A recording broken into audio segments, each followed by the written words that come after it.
英語聞き流しリスニング、英語テキストと MP3 ダウンロード、その他の物語はホームページからお聞きいただけます。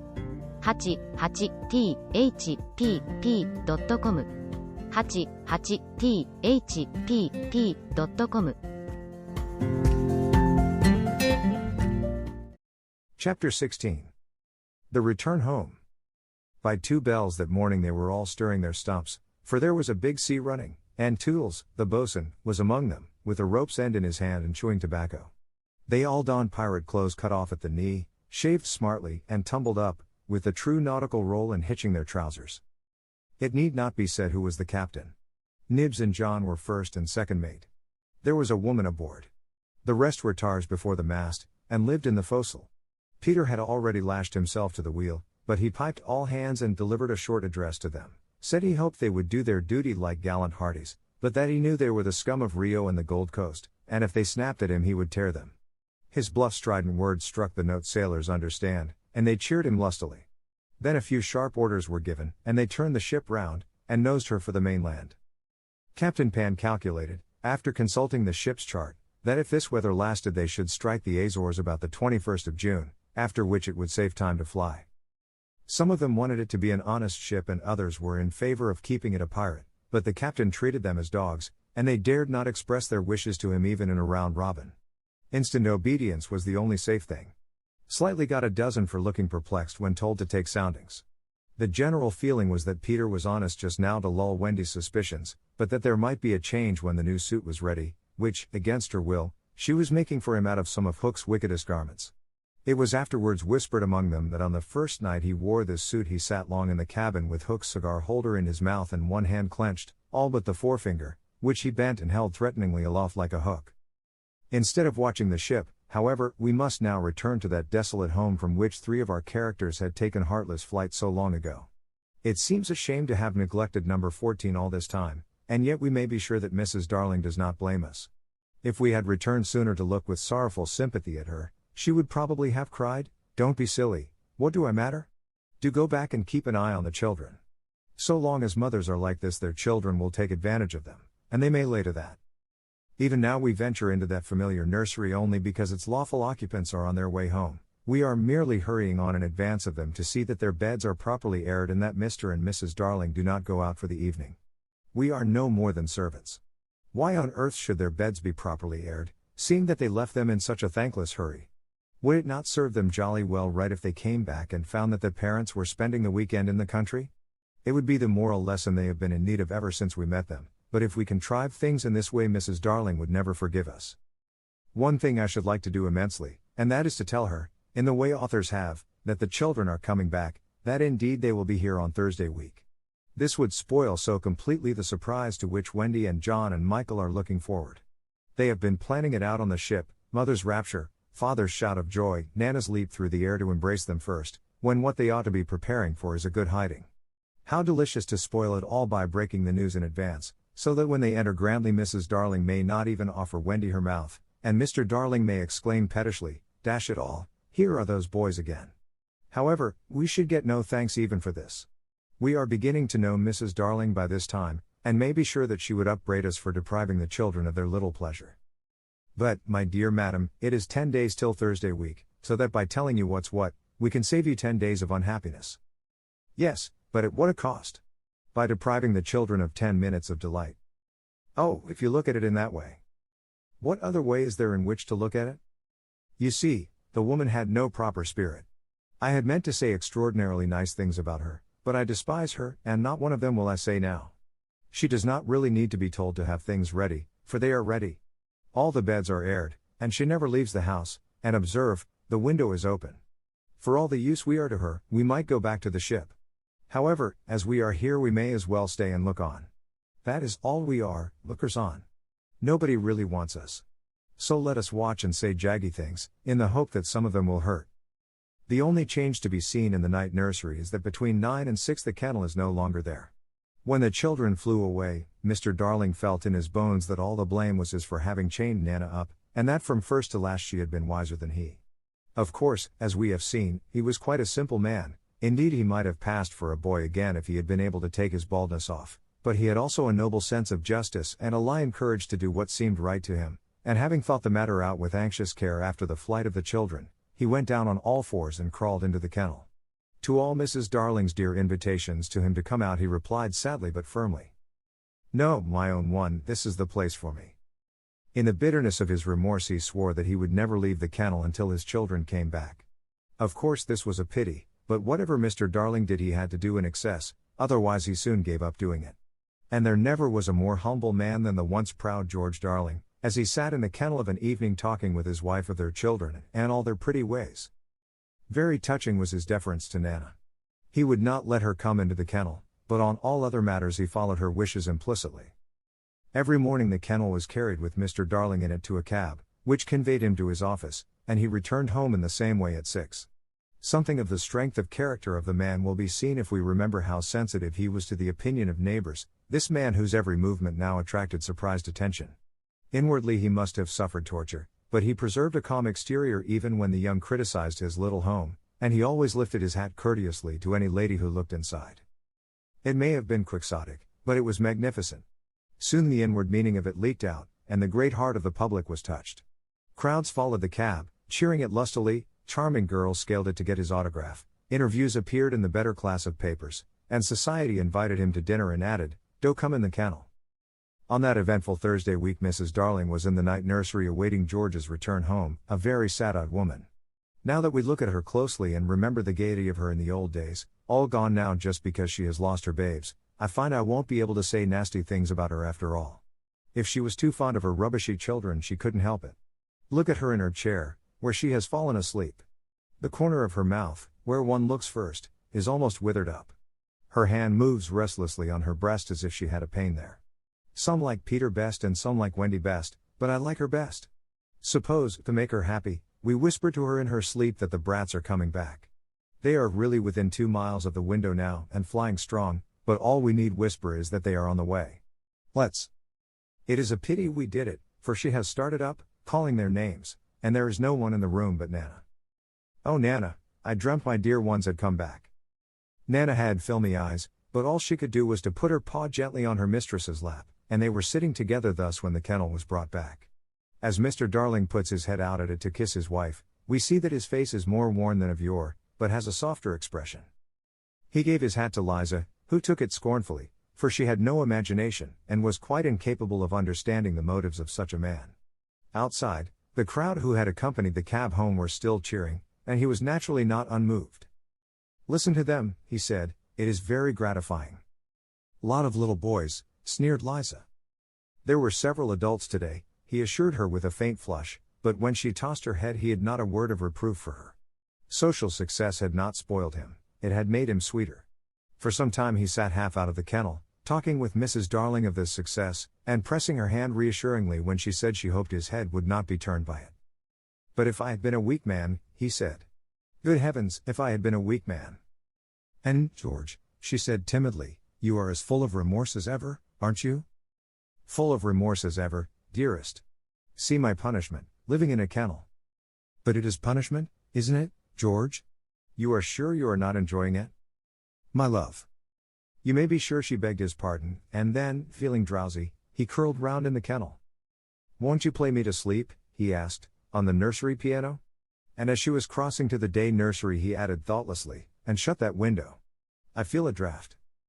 "Oh George, never ask me to do that. The window must always be left open for them, always, always." Now it was his turn to beg her pardon, and she went into the day nursery and played, and soon he was asleep, and while he slept, Wendy and John and Michael flew into the room. "Oh no. We have written it so, because that was the charming arrangement planned by them before we left the ship, but something must have happened since then, for it is not they who have flown in, it is Peter and Tinker Bell." Peter's first words tell all. "Quick, Tink," he whispered, "close the window, bar it. That's right. Now you and I must get away by the door, and when Wendy comes she will think her mother has barred her out, and she will have to go back with me." Now I understand what had hitherto puzzled me, why when Peter had exterminated the pirates he did not return to the island and leave Tink to escort the children to the mainland. This trick had been in his head all the time. Instead of feeling that he was behaving badly he danced with glee, then he peeped into the day nursery to see who was playing. He whispered to Tink, "It's Wendy's mother." She is a pretty lady, but not so pretty as my mother. Her mouth is full of thimbles, but not so full as my mother's was. Of course he knew nothing whatever about his mother, but he sometimes bragged about her. He did not know the tune, which was Home, Sweet Home, but he knew it was saying, "Come back, Wendy, Wendy, Wendy," and he cried exultantly, "You will never see Wendy again, lady, for the window is barred." He peeped in again to see why the music had stopped, and now he saw that Mrs. Darling had laid her head on the box, and that 2 tears were sitting on her eyes. "She wants me to unbar the window," thought Peter, "but I won't, not I." He peeped again, and the tears were still there, or another 2 had taken their place. "She's awfully fond of Wendy," he said to himself. He was angry with her now for not seeing why she could not have Wendy. The reason was so simple: "I'm fond of her too. We can't both have her, lady." But the lady would not make the best of it, and he was unhappy. He ceased to look at her, but even then she would not let go of him. He skipped about and made funny faces, but when he stopped it was just as if she were inside him knocking. "Oh, all right," he said at last, and gulped. Then he unbarred the window. "Come on, Tink," he cried, with a frightful sneer at the laws of nature, "we don't want any silly mothers," and he flew away. Thus Wendy and John and Michael found the window open for them after all, which of course was more than they deserved. They alighted on the floor, quite unashamed of themselves, and the youngest one had already forgotten his home. "John," he said, looking around him doubtfully, "I think I have been here before." "Of course you have, you silly. There is your old bed." "So it is," Michael said, but not with much conviction. "I say," cried John, "the kennel." And he dashed across to look into it. "Perhaps Nana is inside it," Wendy said. But John whistled. "Hello," he said, "there's a man inside it." "It's Father," exclaimed Wendy. "Let me see Father," Michael begged eagerly, and he took a good look. "He is not so big as the pirate I killed," he said with such frank disappointment that I am glad Mr. Darling was asleep. It would have been sad if those had been the first words he heard his little Michael say. Wendy and John had been taken aback somewhat at finding their father in the kennel. "Surely," said John, like one who had lost faith in his memory, "he used not to sleep in the kennel?" "John," Wendy said falteringly, "perhaps we don't remember the old life as well as we thought we did." A chill fell upon them, and served them right. "It is very careless of Mother," said that young scoundrel John, "not to be here when we come back." It was then that Mrs. Darling began playing again. "It's Mother!" cried Wendy, peeping. "So it is," said John. "Then are you not really our mother, Wendy?" asked Michael, who was surely sleepy. "Oh dear!" exclaimed Wendy, with her first real twinge of remorse, "it was quite time we came back." "Let us creep in," John suggested, "and put our hands over her eyes." But Wendy, who saw that they must break the joyous news more gently, had a better plan. "Let us all slip into our beds, and be there when she comes in, just as if we had never been away." And so when Mrs. Darling went back to the night nursery to see if her husband was asleep, all the beds were occupied. The children waited for her cry of joy, but it did not come. She saw them, but she did not believe they were there. You see, she saw them in their beds so often in her dreams that she thought this was just the dream hanging around her still. She sat down in the chair by the fire, where in the old days she had nursed them. They could not understand this, and a cold fear fell upon all the 3 of them. "Mother!" Wendy cried. "That's Wendy," she said, but still she was sure it was the dream. "Mother!" "That's John," she said. "Mother!" cried Michael. He knew her now. "That's Michael," she said, and she stretched out her arms for the 3 little selfish children they would never envelop again. Yes, they did. They went round Wendy and John and Michael, who had slipped out of bed and run to her. "George, George," she cried when she could speak, and Mr. Darling woke to share her bliss, and Nana came rushing in. There could not have been a lovelier sight, but there was none to see it except a strange boy who was staring in at the window. He had ecstasies innumerable that other children can never know, but he was looking through the window at the one joy from which he must be forever barred. Chapter 17. When Wendy grew up. I hope you want to know what became of the other boys. They were waiting below to give Wendy time to explain about them, and when they had counted 500 they went up. They went up by the stair, because they thought this would make a better impression. They stood in a row in front of Mrs. Darling, with their hats off, and wishing they were not wearing their pirate clothes. They said nothing, but their eyes asked her to have them. They ought to have looked at Mr. Darling also, but they forgot about him. Of course Mrs. Darling said at once that she would have them, but Mr. Darling was curiously depressed, and they saw that he considered 6 a rather large number. "I must say," he said to Wendy, "that you don't do things by halves," a grudging remark which the twins thought was pointed at them. The first twin was the proud one, and he asked, flushing, "Do you think we should be too much of a handful, sir? Because if so we can go away." "Father!" Wendy cried, shocked, but still the cloud was on him. He knew he was behaving unworthily, but he could not help it. "We could lie doubled up," said Nibs. "I always cut their hair myself," said Wendy. "George!" Mrs. Darling exclaimed, pained to see her dear one showing himself in such an unfavorable light. Then he burst into tears, and the truth came out. He was as glad to have them as she was, he said, but he thought they should have asked his consent as well as hers, instead of treating him as a cipher in his own house. "I don't think he is a cipher," Toodles cried instantly. "Do you think he is a cipher, Curly?" "No, I don't." "Do you think he is a cipher, Slightly?" "Rather not." "Twin, what do you think?" It turned out that not one of them thought him a cipher, and he was absurdly gratified, and said he would find space for them all in the drawing room if they fitted in. "We'll fit in, sir," they assured him. "Then follow the leader," he cried gaily. "Mind you, I am not sure that we have a drawing room, but we pretend we have, and it's all the same. Hoopla!" He went off dancing through the house, and they all cried hoopla. And danced after him, searching for the drawing room, and I forget whether they found it, but at any rate they found corners, and they all fitted in. As for Peter, he saw Wendy once again before he flew away. He did not exactly come to the window, but he brushed against it in passing, so that she could open it if she liked and call to him. That was what she did. "Hello, Wendy, goodbye," he said. "Oh dear, are you going away?" "Yes." "You don't feel, Peter," she said falteringly, "that you would like to say anything to my parents about a very sweet subject?" "No." "About me, Peter?" "No." Mrs. Darling came to the window, for at present she was keeping a sharp eye on Wendy. She told Peter that she had adopted all the other boys, and would like to adopt him also. "Would you send me to school?"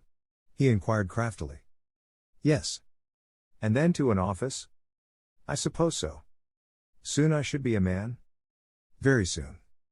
"I don't want to go to school and learn solemn things," he told her passionately. "I don't want to be a man. Oh, Wendy's mother, if I was to wake up and feel there was a beard." "Peter," said Wendy the comforter, "I should love you in a beard," and Mrs. Darling stretched out her arms to him, but he repulsed her.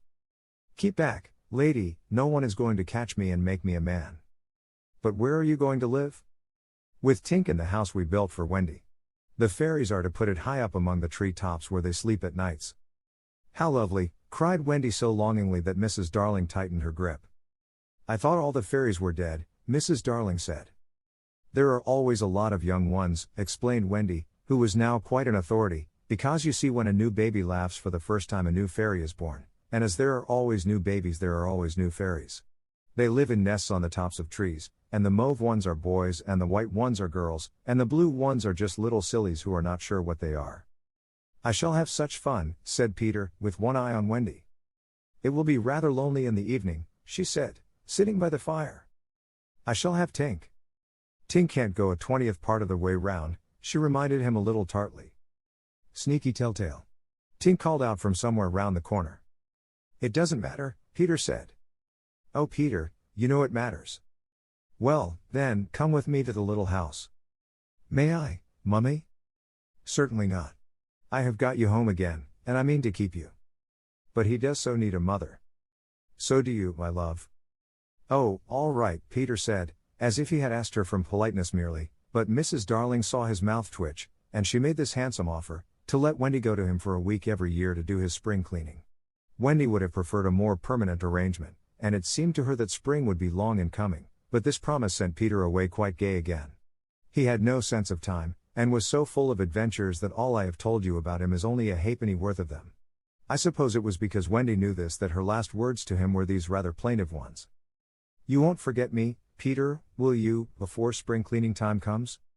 Of course Peter promised, and then he flew away. He took Mrs. Darling's kiss with him. The kiss that had been for no one else Peter took quite easily. Funny. But she seemed satisfied.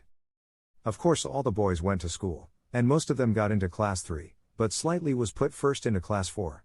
And then into class V. Class I is the top class.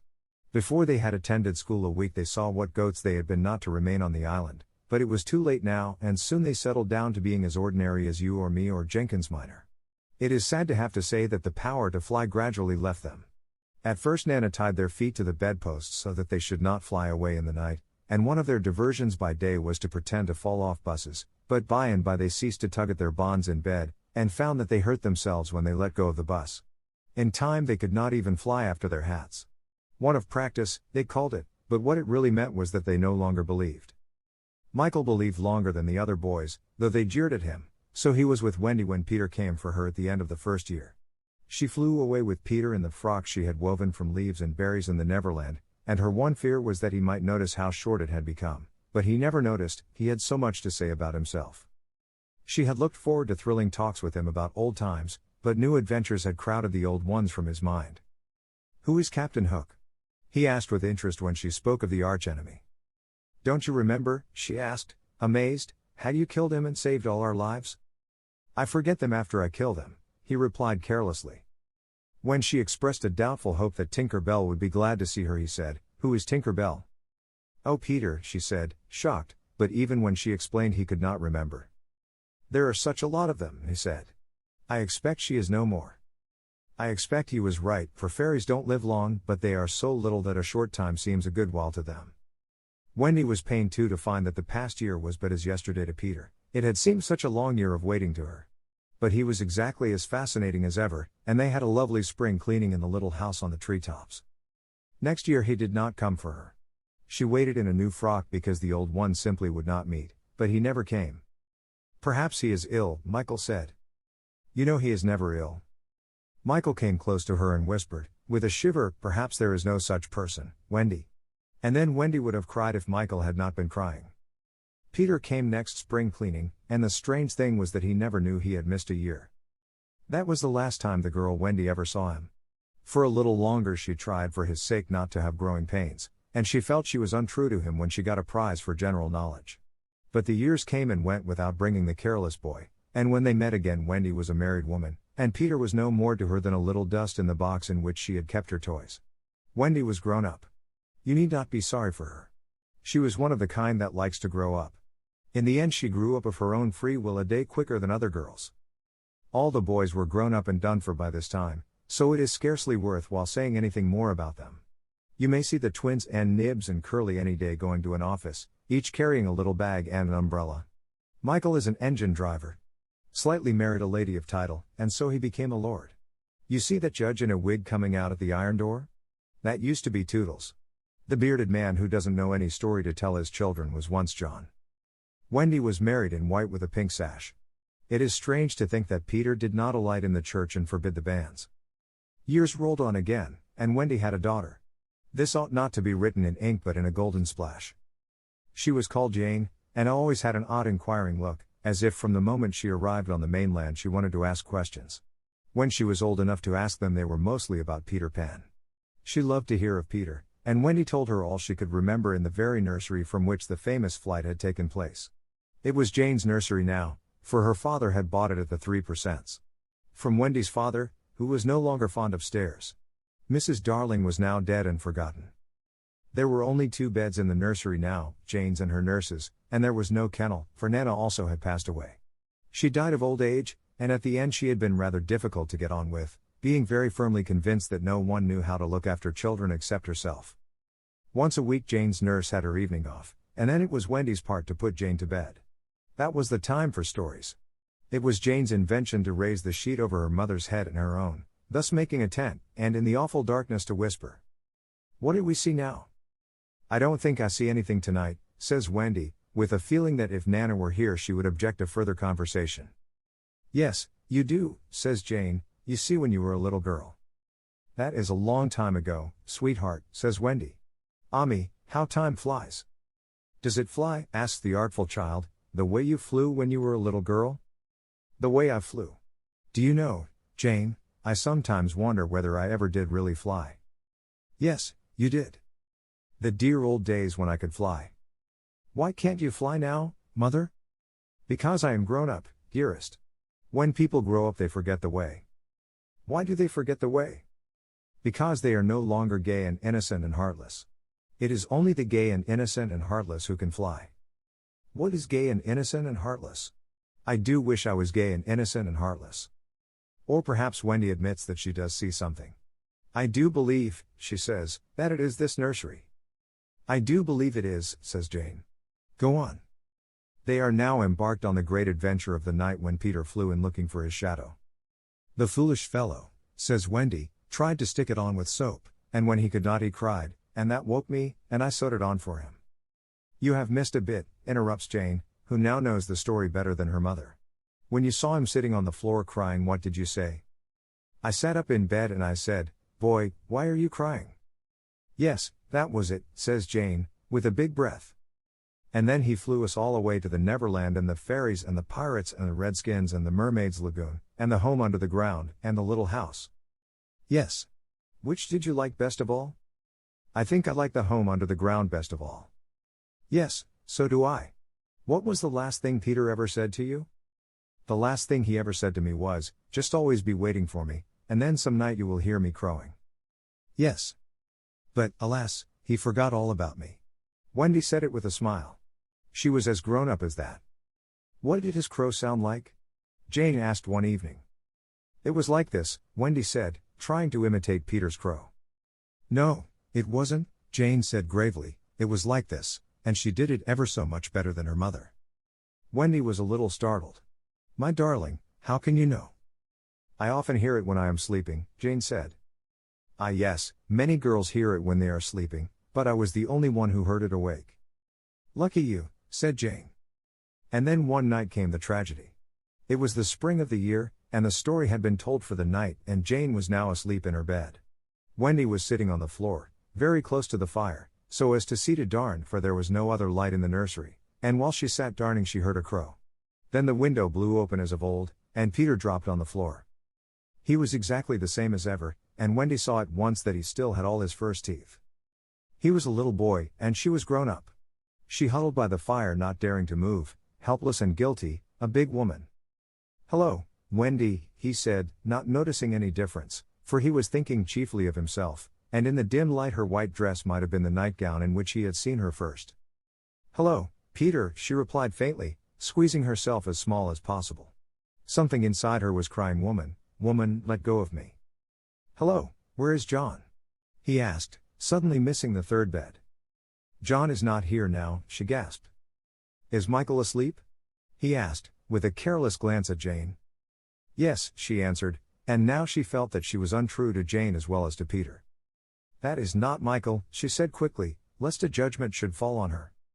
Peter looked. Hello, is it a new one? Yes. Boy or girl? Girl. Now surely he would understand, but not a bit of it. Peter, she said, faltering, are you expecting me to fly away with you? Of course that is why I have come. He added a little sternly, have you forgotten that this is spring cleaning time? She knew it was useless to say that he had let many spring cleaning times pass. I can't come, she said apologetically, I have forgotten how to fly. I'll soon teach you again. Oh Peter, don't waste the fairy dust on me. She had risen, and now at last a fear assailed him. What is it? He cried, shrinking. I will turn up the light, she said, and then you can see for yourself. For almost the only time in his life that I know of, Peter was afraid. Don't turn up the light, he cried. She let her hands play in the hair of the tragic boy. She was not a little girl heartbroken about him, she was a grown woman smiling at it all, but they were wet smiles.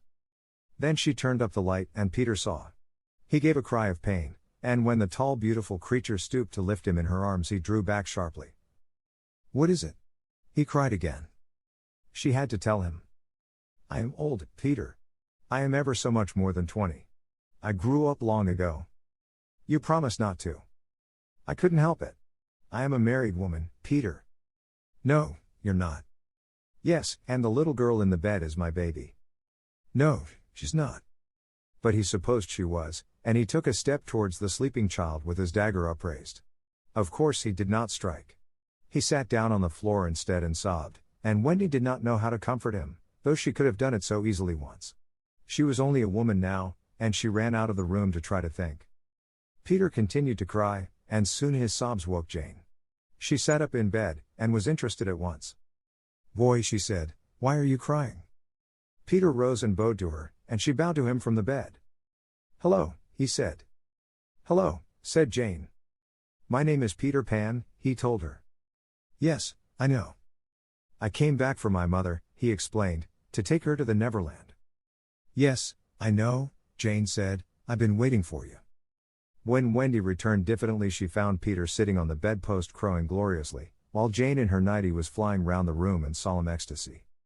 She is my mother, Peter explained, and Jane descended and stood by his side, with the look on her face that he liked to see on ladies when they gazed at him.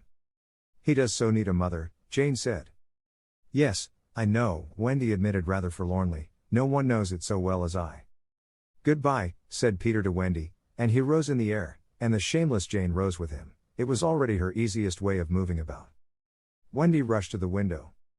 No, she cried. It is just for spring cleaning time, Jane said. He wants me always to do his spring cleaning. If only I could go with you, Wendy sighed. You see you can't fly, said Jane. Of course in the end Wendy let them fly away together. Our last glimpse of her shows her at the window, watching them receding into the sky until they were as small as stars. As you look at Wendy you may see her hair becoming white, and her figure little again, for all this happened long ago.